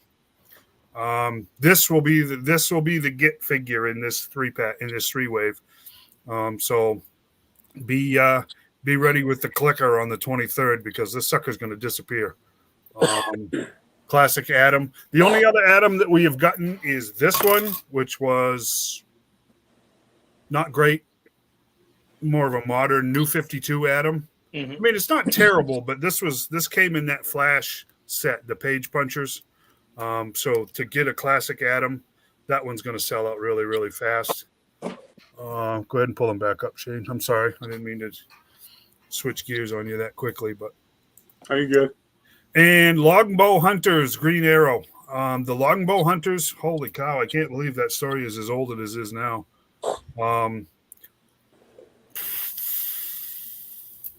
Am I going to try to get this figure? Yes. Should I know better? Yes. But this is the closest we're going to get for a while to a Neil Adams Green Arrow, I'm afraid. Possibly. These don't have platinums. Remember that. So if you're going, well, maybe we'll get a classic Superpowers, Neil Adams Green Arrow as a platinum. These digital ones don't have platinum versions, so they are what they are. So make up your mind on this, Ollie. It's not terrible. It's much better than the two that they've made so far. One was the video game, and then the original was for the TV show. But Right. those three go up on the 23rd. So be ready with your buttons. These, believe it or not, are not figures. These are comic book covers for a set of books that are coming out in August. And if you look in that upper left corner, it actually tells you the title of the book and the issue number. So this Donna Troy, if you can you zoom in on that, Shane? Maybe not. Top left. Yeah. Titans, number 14. Yep. Toy order. Cool little fake price tag on it and everything else. Cool. If you really look at this, it's actually pretty amazing that these are comic book covers. Wow. Yeah, I actually thought it was a toy, man. Yeah. I did too. Yep. I was like, hey, that's pretty cool. Yep. And there's, what is this, 6 of them in August that DC is doing? I think there's 8 of them. So 8 of them? Yep. Yeah. So this is very cool. Then you got Power Girl, and this is Power Girl number, whatever issue it is. 012. Very, very cool. These books, I mean, if you're a toy person, toy collector, especially Superpowers collector, these books would be cool just to have for these covers. I'm hoping we see the figures. Hey, you know what? You never know, right? Yeah, exactly. Especially with the Superpowers line they're doing right now. Yeah, exactly. That's kind of blowing up, even though most of them have ended up on clearance around here. Every one of them I've seen has been on clearance so far. He's still putting them out. So yeah, for out here, the ones that end up on clearance was that one wave with the one Green Lantern, and so every store probably had 2 or 3 pegs of just that certain Green Lantern. You couldn't find everybody else. So. Right. Yeah. And the classic blue and gray Batman to go with that new Batmobile. I never saw one of those at retail. The Robin that goes with him, I've never seen that one. So that's cool. This Ivy figure's pretty cool. I wonder if they actually customized and made and took a picture, because that looks like a picture. That don't look like a. It's pretty.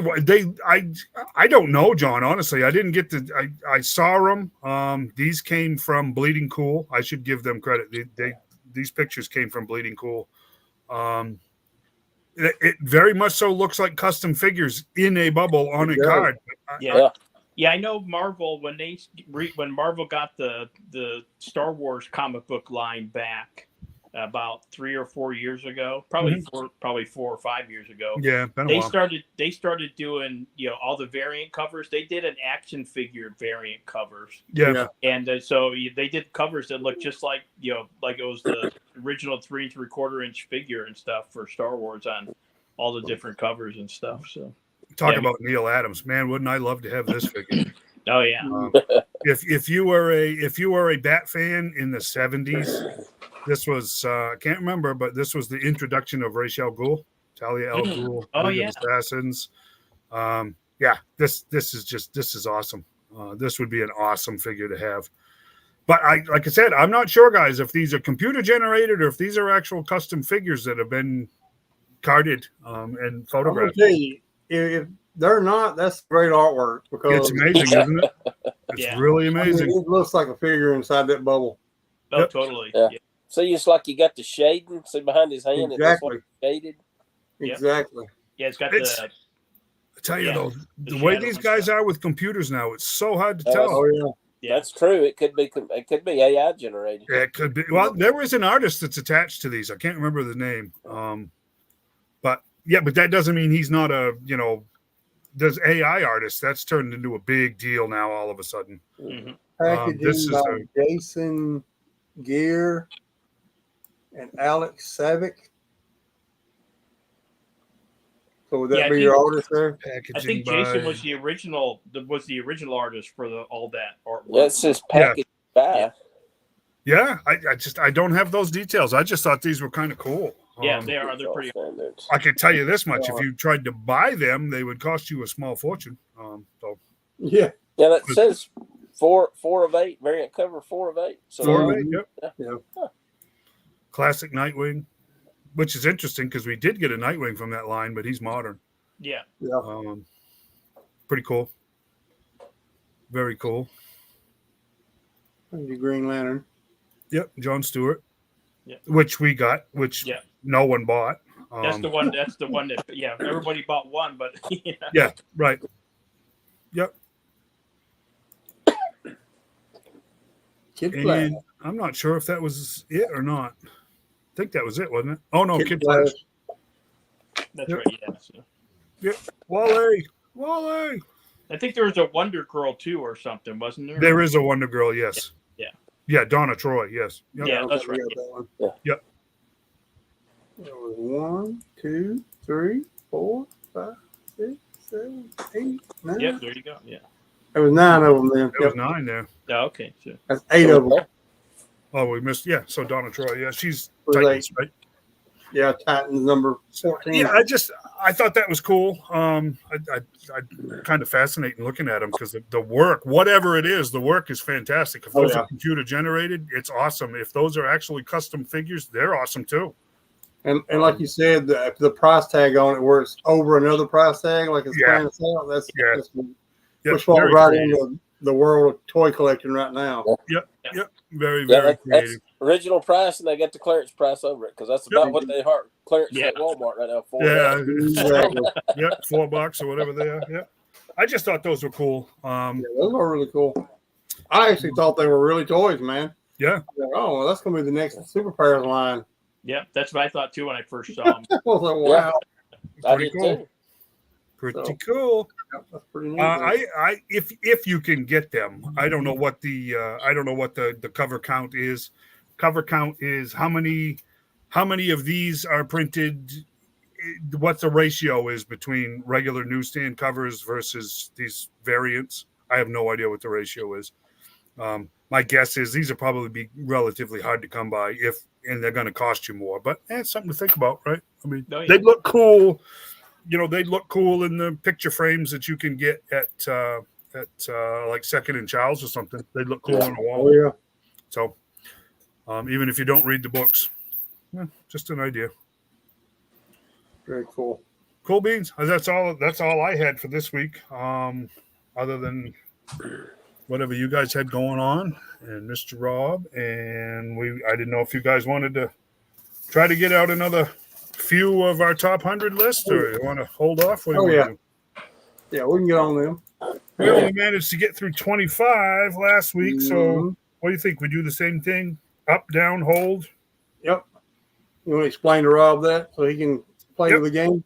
Yep. So what we'll do is we'll tell you what the character is. Shane's got the pictures, according to the His Tank poll, and I want to make sure because just as a side note, all the controversy and the fighting and all this other crap that's going on with the different pages now, I really want to make sure everybody gets credit for the work that they did. So Mhm. this came from, I guess they call themselves the Tank now. But this was a poll that they did over a period of time that ranked the top 100 G.I. Joe characters, not figures, but characters. Mhm. So what we were doing is if you thought that character should be moved up the list, as in closer to number 1, it's up. If you think it needs to go down further away from the position that it's in, just say down. Or if you think you're pretty happy with in the range of where it is, just say stay. What do you think? Got it? Sounds good. Cool. We ended with Spirit at number 25, and we had some really mixed reactions here. I'm going to go out on a limb with number 26 and Falcon and say I'm not going to be surprised what happens here at all. Let's what do you think, Shane? Up, down, stay? I'd keep him right here. Would you? Because I actually liked Falcon. Yep. His character was a little kind of corny to begin with. Mm-hmm. You know, the whole Don Johnson. Right. You know, you just couldn't get past that, you know, for me in Miami Vice. Yeah. You know, that's every time I watch that movie and I hear his voice, that's the first thing I think of is Miami Vice. Yeah. So I would keep him here, though, because I did like the character overall. Okay. Very cool. What do you think, John? Up, down, stay? I agree. I'd probably keep him right around 25, 26. Yep. What do you think, Rob? I agree too. He was always like a pretty good character for me. So Yeah, oddly enough, I might move him down a tier. I'd probably put him in the 30s, but I wouldn't boot him too far. I would move him down the list, but not very far. If that makes any sense. Mm-hmm. And I don't. I'm a comic guy, so I don't even consider him in the movie as canon. Mm-hmm. I enjoyed the movie, but I tried desperately to forget it. So low light at 27. This is what do you think, Shane? Up, down, stay? He would definitely stay here. Yep. In the 20 area because he was a cool character in both comics and the cartoon. Yep. So I would keep him here or maybe move him a little bit down, maybe 23, 24, because I did boot Sabrentor and Dr. Mindbender way out. Right. Right. Because I wasn't big on them, along with Sergeant Slaughter also. They just wasn't big into my collection. I do have them, but they weren't right in the top 20, if you know what I mean. Right. Yeah. So go down a little bit. for you guys that are curious. Go back to watch last week's episode when we did the first 25, and what do you think, John? Mr. Lowlight? Yeah, I think I'd probably keep him right around there, right around where he's at. Yeah, I'd keep him or move him up a little bit too. Just like you said, he was always a pretty cool character for me. Yep. So. I'd move him up. He'd still be in the 20s, but he'd be lower in the 20s. Oh, okay. Well, okay. I'd probably move him down a little bit then. So I'd put him in the low 20s. So Yep. Tunnel Rat. We already know what Rob's going to do, so you don't even know. Yeah. What do you think, Shane? I love Tunnel Rat. Hard not to. To me, he was one of the best characters. I mean, he was just great. Anybody that go in a hole and with a light and a pistol, I'm down with. Yeah. I'd probably move Tunnel Rat into the top 20 for me. Yeah, he was a great figure. So. What do you think, John? I'd probably keep him right about where he's at. Okay. Rob says number 1. Yeah, not number 1, but I definitely would. But he was important, so. I would have Mr. Tunnel Rat in. He'd be in my top 15. And I always had a real affinity for Tunnel Rat. I met an original Tunnel Rat from Vietnam. And you know what, man? You know, like you said, a flashlight in a distinguished service model 29 Smith & Wesson to wander through them tunnels. Yeah, give me a break. It's a big set, man. Yeah, and it's Mr. Larry Hama. Don't forget that. Yeah, exactly. Dave's best friend, so we can't. Yeah, he is my bestie. So, so that's my bestie's figure right there. Long before that weird one that they did with the hat and the. So, anyways, yeah, I'd move. He'd be in my top 15. Number 29, Miss Zorana. What do you think, Shane? I would, y'all know I'm a big dreadnought guy. I love the dreadnoughts, but I would have to keep her about right in this area, 27, 28, 29, somewhere around there. Yep. For me, her being a dreadnought was the big thing, but she was cool being Zartan's sister and Xandar's sister. So, I mean, it was pretty cool. But I'd keep her right in here. Okay. What do you think, John? I'd probably put her about 17 or 18 on my list. Really? Wow. Yeah. I actually like Zorana. I don't know, just the accent, I think. I just like the, from the cartoon. Oh, yeah, that's cool, right? Yeah. That's cool. The Zorana accent from the cartoon. Yeah. Yeah. Whom we met, by the way. Yeah, we did. Yeah. What do you think, Rob? I'd keep her in somewhere in the 20s also. So Yep. Yeah. Yep. She was. The hard thing is I keep scanning around this list and I'm seeing other people that she really shouldn't be ahead of, but I can't remember what I did last week. So I think probably like 29 or 30 is fair for Zorana. I just do. I think that's probably good placement. I certainly don't have any big problem with it. You know what I mean? Right.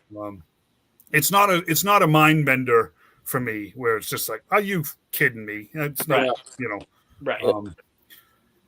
This one I'm going to be curious about. Number 30, Mr. Wild Bill. What do you think, Shane?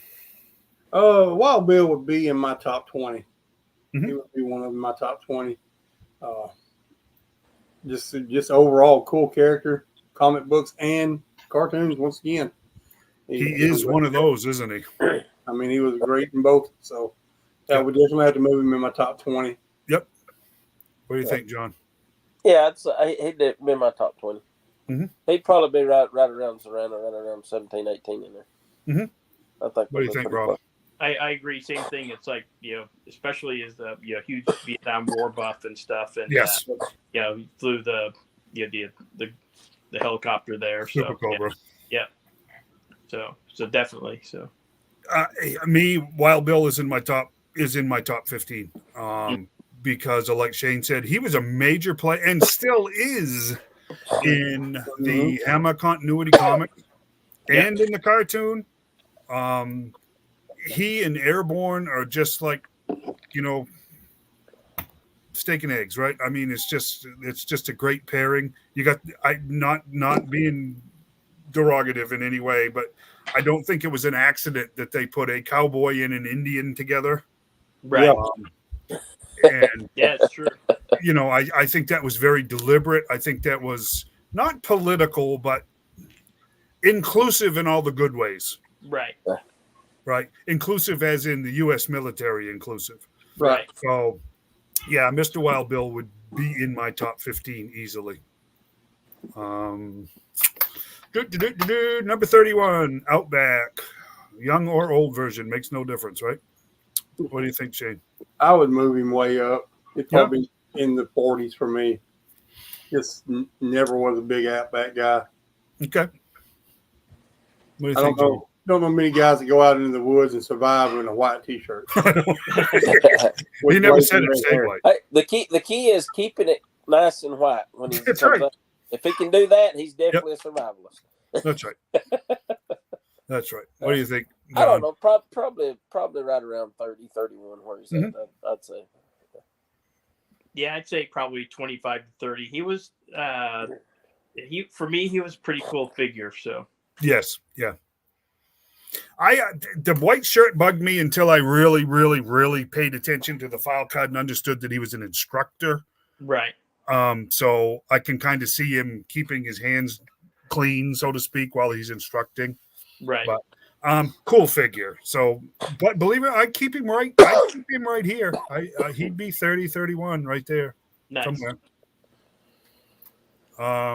Either one, Tiger Force or because the orange shirt, well, it wasn't a big, right, not big on camo either. So, right. It's just like they swapped the colors around for his hair to his shirt. Exactly. Yeah, exactly right. Yeah. Quick Kick at 32. What do you think, Shane? I'd move him up a little, not a lot, because I did like Quick Kick, even though he's kind of a corny character. But Mhm.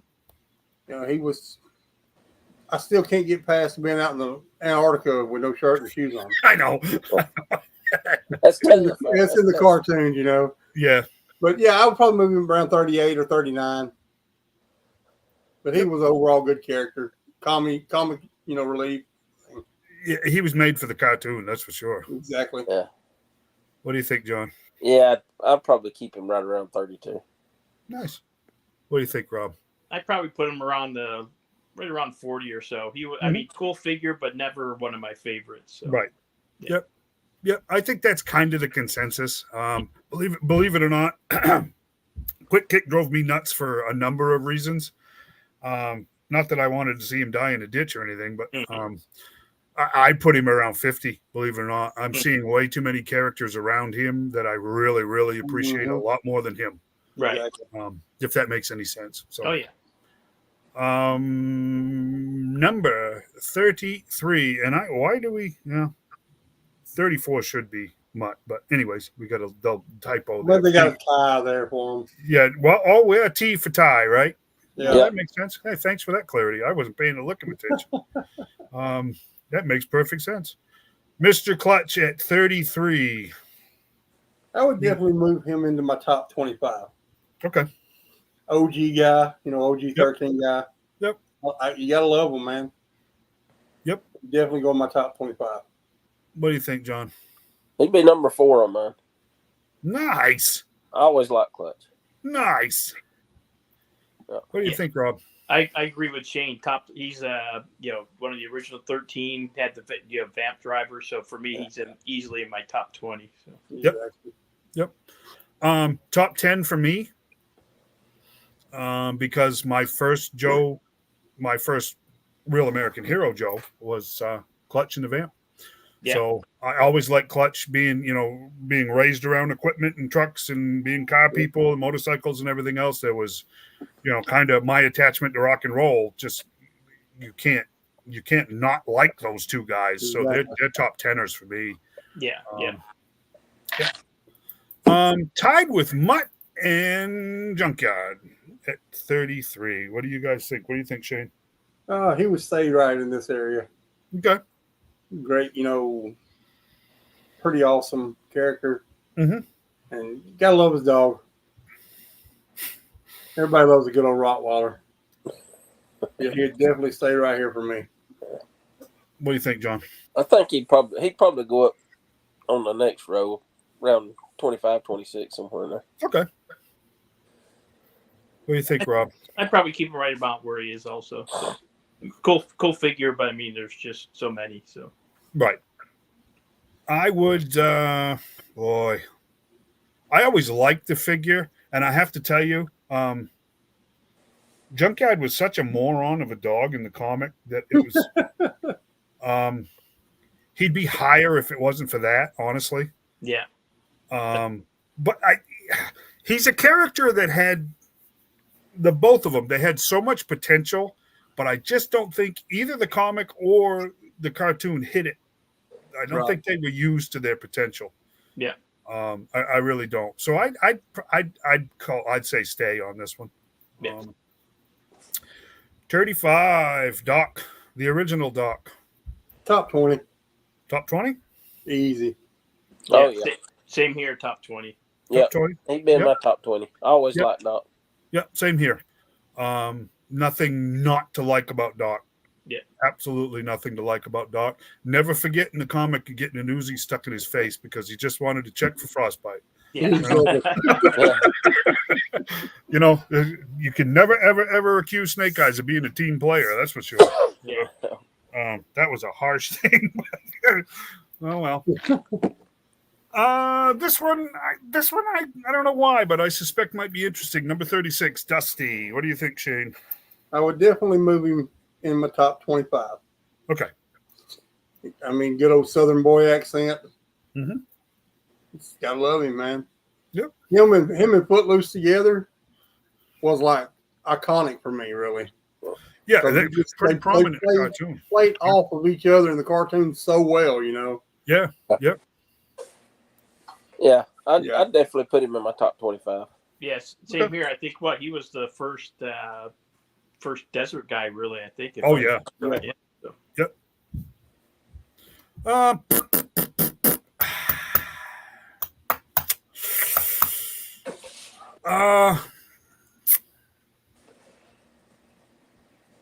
I'm gonna stay. I'm gonna say stay on Dusty. I can see him right about where he is. I like the character. Don't get me wrong. That FAMAS rifle was always intriguing to me because I mean they really went out on a limb with that one. I just I mean but I'd keep maybe I'd move him closer to 30, but not by a lot. Miss Kim Arashikage, aka Jinx. What do you think, Shane, at 37? I'd keep her about right here. Mhm. You know, being a cartoon guy, she just wasn't in it much, you know. Right. I think the first time you see her is in the movie. And Yes. not And much that was more about after it. that. Exactly. Yeah, that's about it. What do you think, John? Played a big role in the comics, you know. Right. I'd put her in my top 25. Yep. She'd been in the top 25. What do you think, Rob? I did like the like I said, she was only really in the movie, but I did Right. like her character. I did, I liked the way they done her character in the movie. For me, I'd probably go a little bit lower. I'm just not much. I mean, probably down in below 50. Just for me, it's like other than Snake Eyes and Storm Shadow, the ninja stuff never really hit me as much as the other militaries. Right. Yeah. I like her. She was definitely more prominent in the comic. I'd stay. Honestly, I'd stay. I'm just kind of looking around her. You know what I mean? There's so many great characters that they all can't be. They all can't. We're going to hit that middle of the roaders here where we're going to probably be happy with a lot of them right where they are. Right. 38, Mr. Recondo. What do you think, Shane? He'd be my top 25. Okay. I always liked Recondo. Really good. Really, really cool character in the cartoon. Yep. I don't remember too many episodes with him, but I don't think there was a lot. The episodes he was in, he was really good in them. You know, the writing for him was really well. Yeah. He'd definitely be in my top 25. Yep. Yeah, I'd say he'd definitely be in my top 25. I agree. Same thing. Top 25. Yeah. So that's 3 ups. Oh yeah, way up for me. Always loved the design of the character. Yep. We're running around with an M14. Yep. Had to argue with that. Liked the man. Liked Recondo very much. So yeah, he'd be an up for me. He'd be my top 25. Yeah. 39, Mr. Breaker, beard or not. That's a 25th reference there. So. What do you think, Shane? I can't believe it's at 39. I can't either. It'd definitely be top 20 for me. Oh yeah. That's the way I feel too. Top, you gotta love your radio guy. He's easily top 20 guy. Exactly. Yeah. And again, OG 13. Yeah, how can that is strange? I mean, how can the OG top? How can the OG 13 not be in the top 20? Yeah. This had to have been a list done by younger people, I guess. Later Joe fans.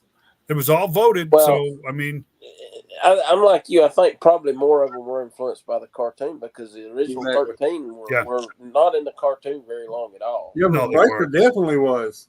Right. And in the comic, the first 10 or 12 issues was all about the original 13. Oh, big time. They were the comic, the first 12 issues. Yeah. So I mean, Breaker's number 6 for me. He comes right behind Clutch. Nice. Breaker, Clutch, and Steeler were always my top 3. Yeah. OG Joes. I don't know why. I just always liked those 3. I guess. Well, Breaker's from Gatlinburg, Tennessee, so he's a good old Southern boy and likes bubble gum, chewing bubble gum. So Yeah. Ram Cycle did it for me. I mean, a guy with a Gatling gun and a sidecar. Give me a break. Yeah, exactly. So. Freaking-tastic right there. What do you think, Rob? Oh, is it for Breaker? Yeah. Oh, he's easily top 20 for me. So.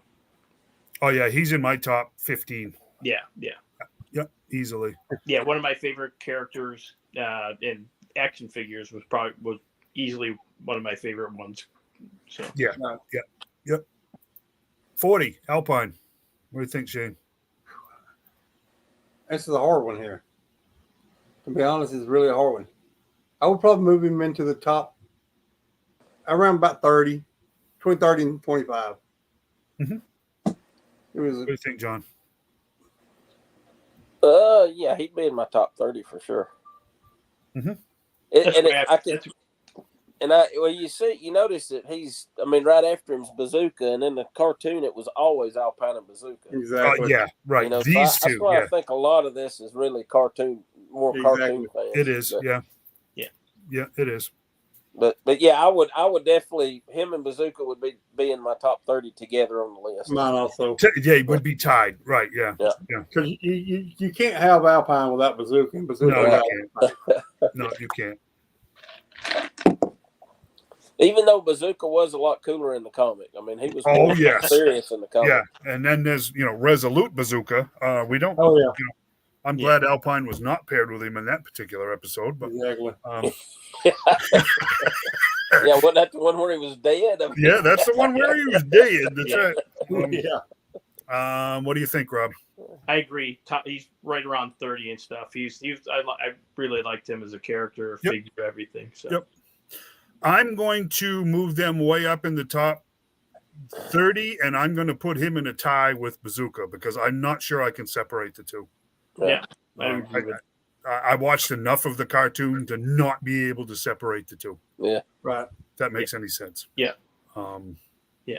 Hey, before you go on, I'm going to bug out. So I just want to buddy. Thanks for this. Has been great. So, anytime. Hey, thanks for joining us, Rob. Hey, thank you. Yeah. We'll call on you again, buddy. I appreciate it. Welcome anytime, man. Yeah, likewise. Thank you for asking me anytime. But I really enjoyed this. So thank you very much. Well, tell your friends we're on here every week. I will. All right. You guys have a good rest of the night. Hey, thank you, Rob. You too, Rob. Thank you, guys. Good night. All right. See you later, John. Bye, Nancy. All right. That was a good interview. He's a good guy. Very good interview. Okay. I think we're all kind of on the same page with Bazooka, right? Right. Needed to be moved up, heavily tied to Alpine. Mr. Chuckles. Way up for me. Way up. I'm just not a Chuckles fan. Yep. Once again, I only remember him in the movie. Right, and that was not a good showing. A little later on, I do believe he's in the Dick series a little more later, but just no, not for me. Yeah. He had 0 speaking lines in the movie. He did not say one single word in the whole movie. Exactly. He would have been the one that Don Johnson should have done the voice for. Exactly. That's what I thought. Because he looks more like the Miami Vice guy, Exactly. Yeah, exactly. Yeah. I would definitely put him way up in the 70s or 80s area for me. Yep. That may not be a popular thing with everyone. Oh no! Chuckles is one of those ones where the line is drawn between comic and cartoon, right? Heavy, because they're not the same character at all. Not at all. I'll say this too. Going back talking about Don Johnson and Falcon. I guess Falcon would have been higher on my list. I guess because you really the movie was the only real time you had any exposure, because I don't even think Falcon was in the comic that much. He wasn't. And he was kind of a screw up in the movie. He was, yeah. A Green Beret would be well disciplined. He would not be. Oh, he wouldn't be a Green Beret, right? Yeah, and so I think that kind of if he'd have been portrayed as a real Green Beret, if he'd been portrayed like Rambo, then yeah, he would have been on up my list. But right. Just I guess the way he was portrayed in the movie, it just kind of. I mean, I like the figure. It looks cool. It does look military, and that was one of the 12-inch vintage Joes that I wanted. I still hadn't got around to getting one, but I wanted to get was the Green Beret because I always thought that was the coolest of the when they done the 12-inch Joes back in the '60s. Sure. But yeah, that's why he would have been further up toward the top of my list had it not been for that. But right. Anyway, I know I got off with on. No, you're good on Chuckles, but but yeah, Chuckles would probably be in my down around 50 for me, or maybe lower.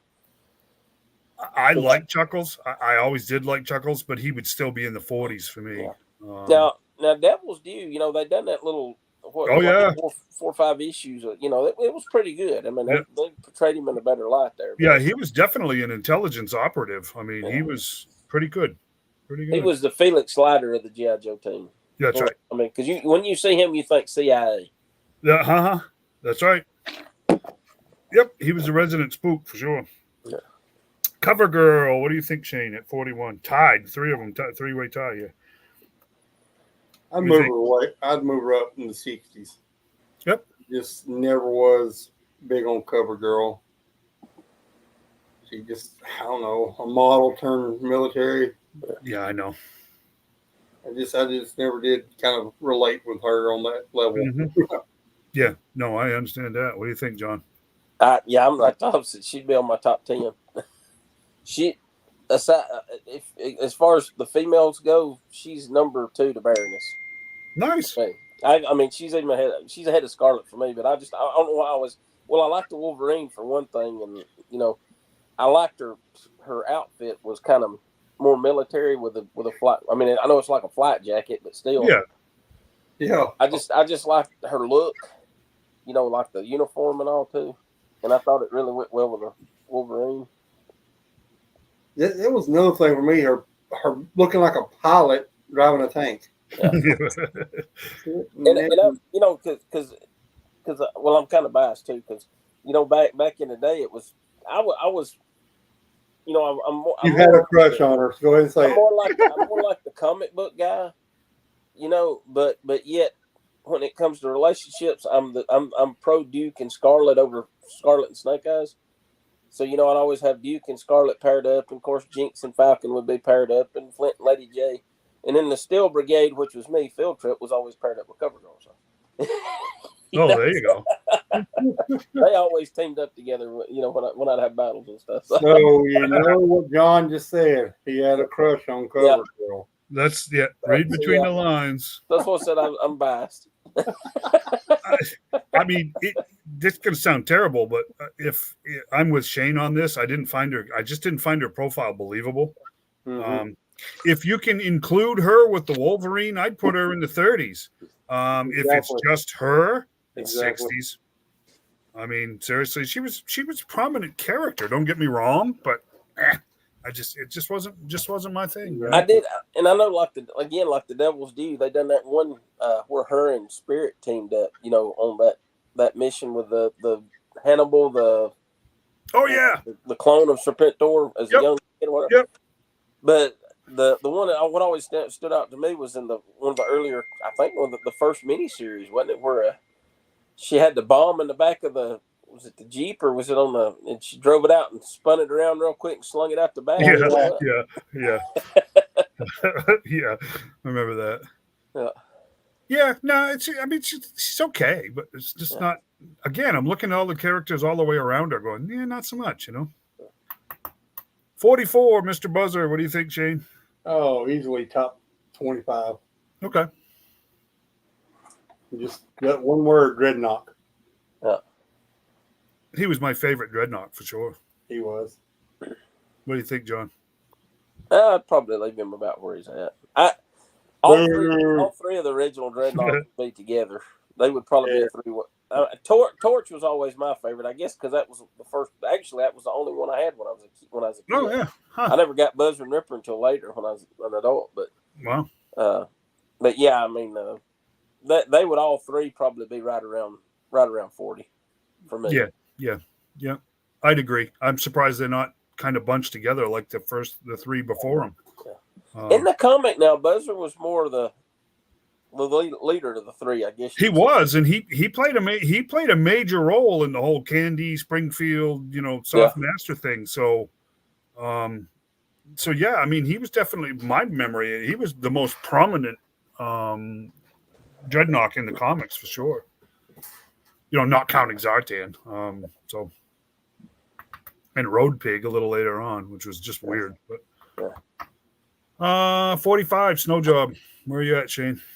Definitely top 30 again. My second favorite group of guys, the Snow Teams members, he'd definitely be there. Mm-hmm. Probably around 27, 28 for me. What do you think, John? I'd put him in my top 20. I always liked Snow Job. Yep. He's top 20 for me because, again, he sounded like me. It was one of those things. He had that not a hardcore Mainer accent by any means, but it was definitely New England, and it was better than barbecue because no one can stand Boston. But it's no, he sounded a lot like me. So that was one of those things, like John with the Baroness and the glasses, and you guys talking about Southern boys. He was definitely. So no, he's definitely top 20. Probably, to tell you the truth, top 15 for me. So he'd go way up the list. Right. 46, Mr. Scrap Iron. What do you think, Shane? Oh, he'd probably be around 33 for me. Really? 33. Nice. Yeah, I don't think he's a 46 guy. I think he's a little closer to the front. Mm-hmm. Yeah, I agree with that for sure. Because I don't know, he was always one of my favorite Cobras, so I'd probably put him probably around 20 on my list. Yeah. Cool. I'd keep him right where he is. If not, maybe even down on the list. I just don't. He just never clicked with me for some reason. Don't know why.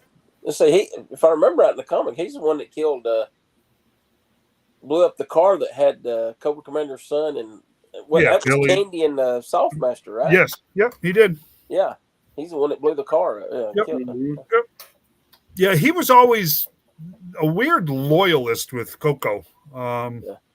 So yeah, definitely mercenary in the cartoon, but he was pretty loyal to Coco in the comics. So, number 47, Captain Ace. What do you think, Shane? Oh, I'd move him down the list, probably around 30, 32, 31, somewhere around in there. Yep. Once again, not one of the OG 13s, but close enough. Close enough that, and if you included him with a Sky Striker, it'd be even lower. Yeah. Iconic vehicle. Yeah, big time. What do you think, John? Yeah, I'd put him in my top 25. He's in my top 25 too. With the Sky Striker, top 15. Exactly. Let's blast through these real quick. 48, Leatherneck. Where are you at, Shane? I'd probably keep him about right where he's at. Okay.